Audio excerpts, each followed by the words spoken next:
Hi praise the everyone. எல்லாருக்கும் இயேசுவின் நாமத்தினால அன்பின் வாழ்த்துதல்களை தெரிவிக்கிறேன். நான் உங்கள் சலமன் ராபர்ட், இலங்கை தேசத்திலிருந்து இந்த பதிவை செய்வதின் நோக்கம், அன்பு கர்த்தருடைய ஊழியக்காரனும் நான் அதிகமாக நேசிக்கிற அன்பு சகோதரமாய் இருக்கிற எலன் அவர்கள். அவங்க யூகே தேசத்திலே இருக்கிறாங்க. யூகே தேசத்திலே வேலை செய்து கொண்டு கர்த்தருக்கு ஊழியம் செய்து வருகிறார். அநேக ஊழியர்களுக்கு அவர் ஒரு ஆசீர்வாதமான பாத்திரமாய் தேவன் பயன்படுத்தி வருகிறார். கர்த்தருடைய ராஜ்யத்துக்கு மிகவும் பயனுள்ள ஒரு பாத்திரமாய் அவர் பயன்பட்டு வருகிறார்.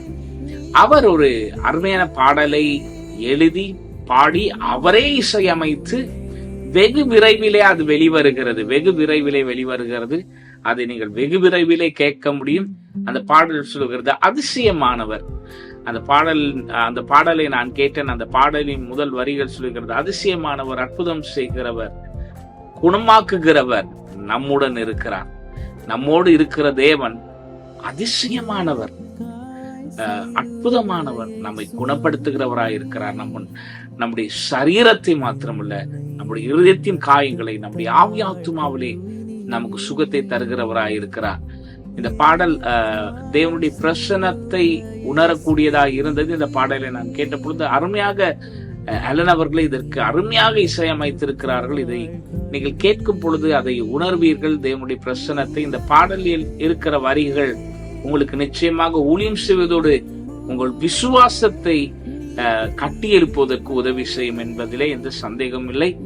அன்பு எலன் அவர்களை நீங்கள் உற்சாகப்படுத்துங்கள். இந்த பாடலை கேளுங்கள், மற்றவர்களுக்கு பகிருங்கள். இந்த பாடலுக்காக காத்திருங்கள், வெகு விரைவிலே வருகிறது. இந்த பாடல் மூலமாய் கர்த்தர் உங்கள் ஒவ்வொருவரையும் ஆசீர்வதிப்பாராக. இந்த பாடலை வெளியிடுகிற அன்பு தேவனுடைய ஊழியக்காரனை கர்த்தர் ஆசீர்வதிப்பாராக. இன்னும் தேவ ஆவியானவர்களால் ஏவப்பட்டு இன்னும் ஆவிக்குரிய சத்தியங்களை வெளியே கொண்டு வருகிற பாடல்களை வெளியிட அவருக்கு கர்த்தர் அனுக்கிரகம் செய்வதோடு அந்த பாடலும் கர்த்தருடைய சரீரமாகிய சபைக்கு மிகவும் ஆசீர்வாதமாய் இருக்கட்டும் என்று நாங்கள் வாழ்த்துகிறோம். இதை கேட்கிற உங்களையும் வாழ்த்துகிறோம்.